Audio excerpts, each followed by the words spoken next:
Oi, fala aí pessoal, bom dia. Você está escutando o Inglês no Rádio. I am your host, Foster Hodge. This is your daily dose of English.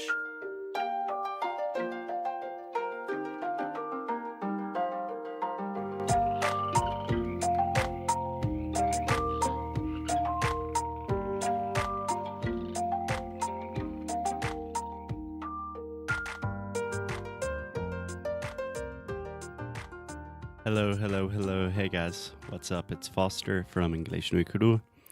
So today I want to do something a little bit different than the normal routine.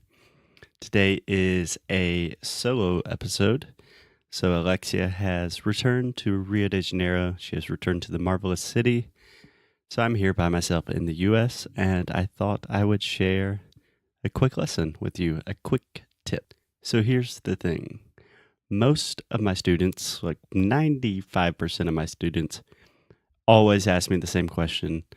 And that question is, what is my level? Like, will you consider my English? What do you think my English is? Is it beginner, intermediate, upper intermediate, advanced? And the thing is, this question doesn't really make sense to me because you have so many different ways that you can measure your English, okay? So if you're thinking about reading, most of my Brazilian students are definitely in the intermediate level. Most of my students can read and write pretty well. But for me, the primary objective is always speaking and listening and connecting to native speakers. So instead of saying, is my English a B2 or is my English a higher intermediate or something like that, I like to think of someone's English in three simple categories. So these are my 3 steps of English conversation. Here we go. Step 1, simple conversation. So in this step, you are just having basic conversations, basic vocabulary with a decent pronunciation. So this means that you can say what your name is, who you are, what you're doing in the place that you're doing it. For example, let's say you're traveling in New York.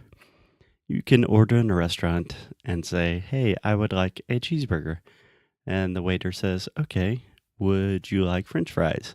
And you can say yes. You know, the basic things. And in this stage, the most important thing is questions. You have to be good at asking questions because most of the time you're not going to understand what is happening, what is going on. So you're going to want to have a lot of questions like, hey, can you repeat that? Sorry, I don't understand you. I'm from Brazil. I don't know what you're talking about. Just simple things to kind of let people know what level you're at so they can adjust accordingly. And the second step of conversation is what I call scripted conversation. So most of the time, you can prepare conversations in advance. For example, when I was in Brazil, vou falar isso em português.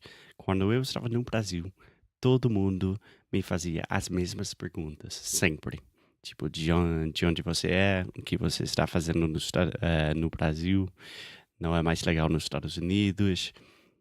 And I knew these questions were going to come in a conversation, so I prepared and memorized my responses. So you can do this in all types of situations. For example, if you need English for your job, for an interview, you can think about the potential questions that people are going to ask you, and you can prepare your answers, right? So I call this preparing your scripts, right? Roteiros. Você está decorando seu roteiro. E você pode fazer isso em várias situações. Isso ajuda muito, mas tem limite também. So, after you are speaking with your scripts, you are trying a lot of different topics and different situations and circumstances. it gets really boring because you're repeating yourself a lot and you're having better conversations. You can kind of get into deeper situations with native speakers, but you're still not quite really connecting with native speakers in a deep and profound way. So that is the last step of conversation, which I call spontaneous conversation.